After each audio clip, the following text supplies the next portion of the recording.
pagi pemirsa, Anda kembali menyaksikan kabar Indonesia terkini. Selama 30 menit ke depan, kami akan menyajikan informasi teraktual. Bersama saya Aisyah Karisma, inilah informasi selengkapnya. Informasi pertama, pemirsa, Badan Meteorologi, Klimatologi, dan Geofisika mengumumkan waspada La Nina di beberapa wilayah di Indonesia. La Nina merupakan peningkatan suhu air laut yang lebih tinggi dari biasanya, sehingga menyebabkan pembentukan awan berlebih. Akibat yang ditimbulkan dari fenomena ini adalah curah hujan yang tinggi di sejumlah daerah terdampak.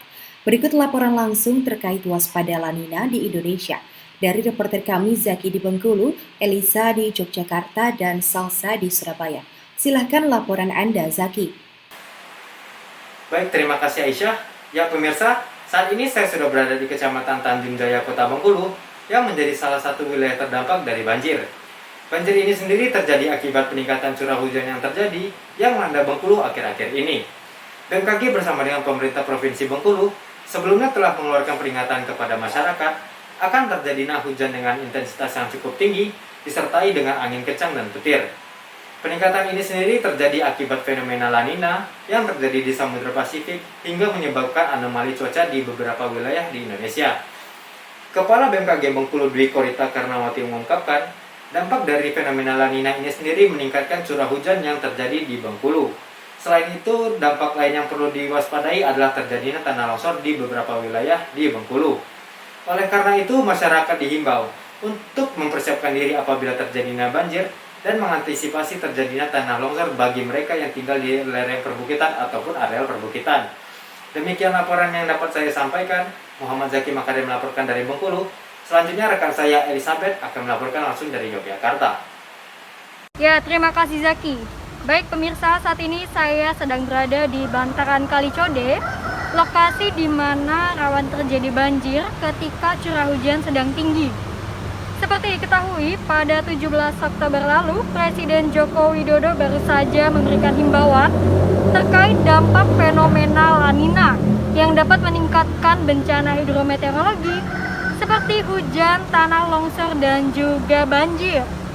Di DIY sendiri diperkirakan wilayah yang terdampak adalah seluruhnya, terutama Kabupaten Sleman, Kulon Progo, dan juga Gunung Kidul.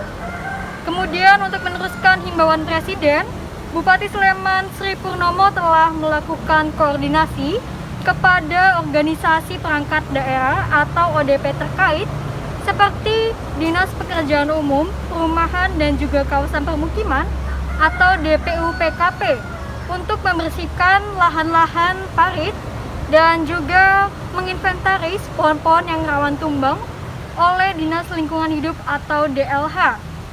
Sri Purnomo juga meminta BMKG untuk selalu menginformasikan lokasi-lokasi yang rawan terkena bencana kepada BPBD Sleman. Informasi lain yang kami dapatkan, Kepala Dinas Pertanian, Pangan, dan Perikanan Sleman, Heru Sabtono telah memberikan himbauan kepada petani untuk melakukan antisipasi dini dan membersihkan saluran-saluran irigasi agar menghindari genangan-genangan yang berlebih di lahan pertanian. Informasi lain yang kami dapatkan juga, pemerintah Kabupaten Sleman telah menyiapkan dana tak terduga untuk penanggulangan bencana sebanyak 56,7 juta rupiah dan skenario penanggulangan bencana sesuai dengan protokol kesehatan. Berikut yang kami dapat sampaikan, selanjutnya akan disampaikan oleh Salsa di Surabaya. Silakan Salsa. Baik, terima kasih Elizabeth. Ya pemirsa, saat ini saya sedang berada di Surabaya, tepatnya di depan kantor BPBD Jawa Timur. Seperti yang kita ketahui, BMKG telah memperingatkan adanya potensi La Nina yang juga akan turun di beberapa wilayah di Jawa Timur. BMKG juga mencatat adanya peningkatan curah hujan di Jawa Timur naik hingga 25% dan peningkatan ini terjadi hingga bulan November. Dan untuk wilayah Jawa Timur sendiri yang sudah terkena dampaknya yakni wilayah bagian selatan seperti Lumajang, Jember, Malang, Blitar, serta Tulungagung. Dan ini juga akan disusul wilayah bagian utara seperti Tuban, Gresik, dan Lamongan pada bulan November mendatang. Namun tidak menutup kemungkinan juga pemirsa untuk di wilayah sekitarnya juga bisa terkena imbasnya. Seperti di daerah Surabaya ini, fenomena La Nina menjadi sorotan bagi Wali Kota Surabaya, Tri Risma hari ini, yang sejak tanggal 12 Oktober lalu telah melakukan pemantauan di berbagai lokasi saluran untuk persiapan menghadapi musim hujan. Dan untuk pemerintah Kota Surabaya sendiri juga telah bekerjasama dengan BPBD Jatim untuk mempersiapkan sejumlah peralatan dan logistik seperti peralatan SAR, logistik tapsaji, family kit, hingga posko siaga antisipasi bencana hidrometeorologi ini. Dan tak lupa juga BPBD menghimbau kepada masyarakat untuk turut sigap mengantisipasi datangnya bencana hidrometeorologi ini. Demikian laporan saya dari Surabaya, kembali ke studio Aisyah. Baik pemirsa, itulah tadi laporan langsung dari ketiga reporter kami di lokasi yang berbeda. Indonesia kini telah memasuki musim penghujan. Pemerintah mengimbau agar masyarakat selalu waspada. Pemirsa, informasi selanjutnya, razia protokol kesehatan COVID-19 masih terus diintensifkan oleh pemerintah, baik pusat maupun daerah. Berikut laporan langsung terkait pelaksanaan razia protokol kesehatan COVID-19 dari reporter kami, Berlin Haloho di Bekasi dan Risma Yuwadani di Pati. Silahkan laporan Anda, Berlin. Baik, terima kasih Aisyah. Mulanya era new normal membuat aktivitas kembali padat. Pemerintah menghimbau masyarakat untuk melakukan protokol kesehatan, seperti memakai masker dan berjaga jarak. Meskipun demikian, masih saja banyak yang tidak mematuhi protokol kesehatan yang dianjurkan. Melihat angka pasien COVID yang melonjak naik, pemerintah Kota Bekasi membuat Perda ATHB tentang penanganan COVID-19 yang akan rampung sebentar lagi. Perda ini dibentuk agar dapat mengedukasi dan mendisiplinkan masyarakat untuk menaati protokol kesehatan. Kesepakatan yang akan diterapkan pada Perda ATHB adalah sebagai berikut.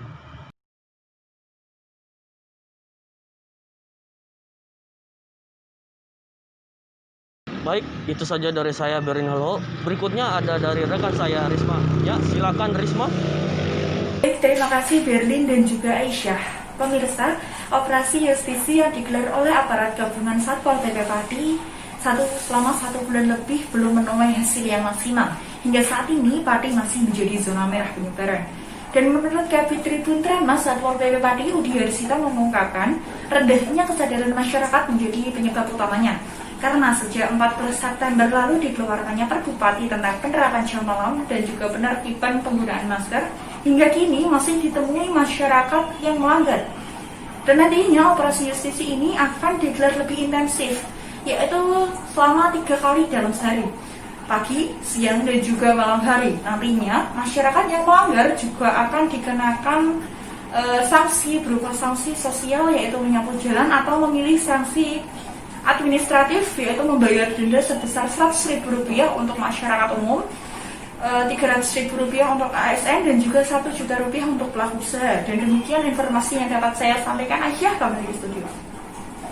Pemirsa, Satpol PP Kota Semarang terus menggencarkan operasi justisi. Namun tidak hanya sanksi yang diberikan kepada pelanggar, tetapi juga reward atau hadiah yang diberikan kepada warga atau masyarakat yang patuh protokol kesehatan COVID-19. Reward atau hadiah yang diberikan tersebut berupa uang tunai. Untuk informasi lebih lengkap, laporannya akan disampaikan oleh reporter kami, Ervin Ari di Semarang, Jawa Tengah. Silahkan Ervin, laporan Anda. Selamat pagi Aisyah dan juga saudara, memang benar Satuan Polisi Pamung Praja Kota Semarang terus menggencarkan operasi justisi di sejumlah kawasan di Kota Semarang. Kepala Satpol PP Kota Semarang Fajar Purwoto mengatakan bahwa melakukan operasi justisi ini dari Maret lalu, dan untuk pemberian reward kepada warga yang akan patuh protokol kesehatan ini sejak 8 Oktober kemarin, yaitu memberikan uang tunai senilai Rp50.000 setidaknya kepada 12 orang yang ditotal sebanyak Rp600.000. Dan tidak hanya uang saja Aisyah dan juga saudara, namun juga Satpol PP ini memberikan hadiah berupa sembako, yaitu saat melakukan operasi justisi di Jalan Kiai Saleh pada 13 Oktober kemarin. setidaknya ada 15 orang yang mendapatkan sembako ini, yang mana memang warga ini patuh akan protokol kesehatan. Dan untuk pelanggar sendiri ada sekitar 17 orang yang langsung diberi sanksi, yaitu membersihkan dan juga menyapu makam di Berkota Semarang. Fajar juga mengatakan kepada kami bahwa memberi reward ini hingga sampai bulan Desember mendatang. Kami juga sudah mengkonfirmasi kepada Kepala Satpol PP Kota Semarang Fajar Purwoto mengenai dari mana dana yang diambil untuk pemberian reward ini, seperti itu. Fajar mengatakan kepada kami bahwa reward ini diambil dananya dari tambahan penghasilan pegawai atau TPP. Dan berikut cuplikan pernyataan Fajar Purwoto kepada kami yang sudah kami rekam sebelumnya. Diambilkan dari mana uang pribadi, Mas? Ya, karena apa?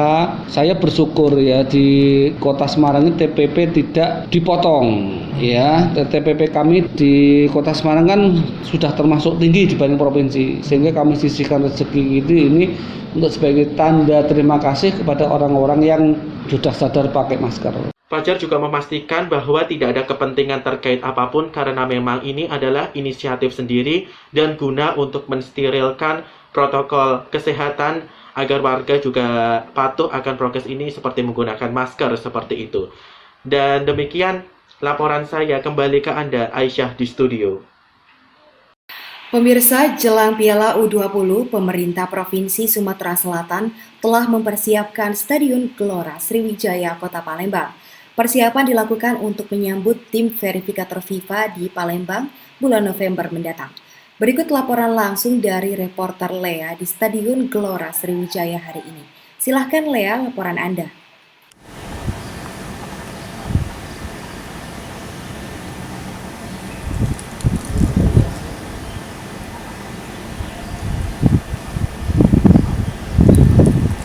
Ya, terima kasih Aisyah. Seperti yang kita tahu, baik Indonesia ataupun dunia saat ini masih melawan pandemi virus corona.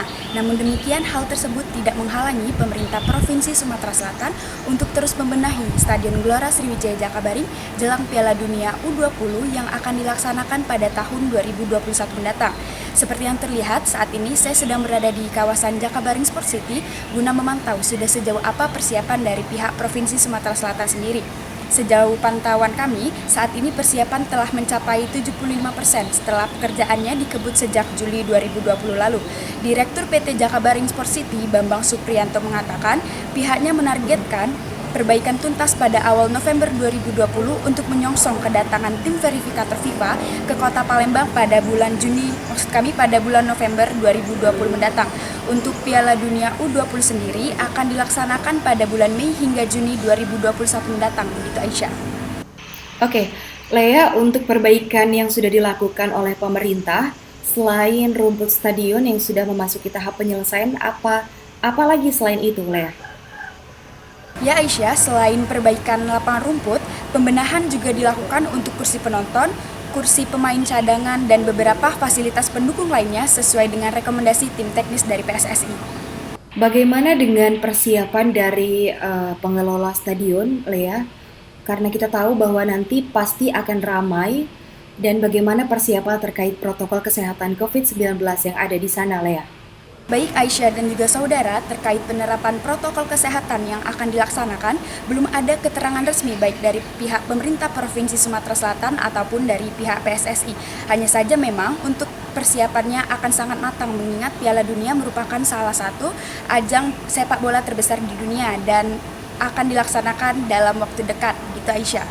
Sekian yang dapat saya laporkan, saya Nabila Dwi Aurelia melaporkan dari Palembang, Sumatera Selatan. Kembali ke studio.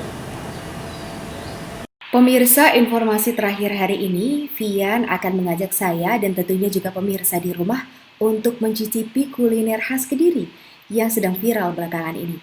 Kira-kira kemana Vian akan mengajak kita sarapan hari ini? Langsung saja kita simak informasinya. Silakan Vian.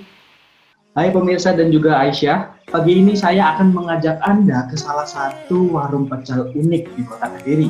Penasaran bagaimana uniknya? Terus ikuti saya ya. Tapi jangan lupa untuk memakai masker dan selalu membawa hand sanitizer, karena kesehatan adalah yang paling utama.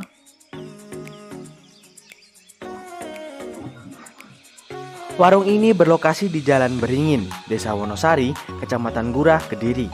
Hanya berjarak sekitar 5 km dari Simpang Limang Gumul arah Pare, lokasi yang bertempat di pinggir jalan menjadikan warung ini sangat mudah ditemukan oleh siapapun. Inilah warung nasi pecel Bu Poniman, warung yang memiliki penyajian unik yaitu bernama pincuk. Pincuk sendiri adalah sebuah wadah yang dipakai untuk menyajikan pecel di warung tersebut. Terbuat dari daun pisang yang salah satu ujungnya dilipat dan ditusuk dengan sebuah lidi, menjadikan nasi pecel ini ramah lingkungan. Hanya dibanderol dengan harga Rp7.000 per porsinya, menjadikan tempat ini sangat ramai pengunjung maupun pagi ataupun siang. Inilah tampak dekat nasi pecel pincuk Bu Poniman. Dalam satu porsinya, kita mendapatkan lalapan dengan sambal pecel yang terlihat sangat menggoda dan harum. Lalu juga kita bisa menambahkan lauk seperti tahu goreng ataupun telur yang hanya dibanderol dengan harga Rp2.000 saja. Dan tak lupa juga dengan adanya peyek, karena jika tidak ada peyek tidak akan terasa seperti makan pecel. Oke, itu tadi adalah tampak dekat dari nasi pecel Bu Poniman. Sekarang kita coba rasanya ya, seperti apa.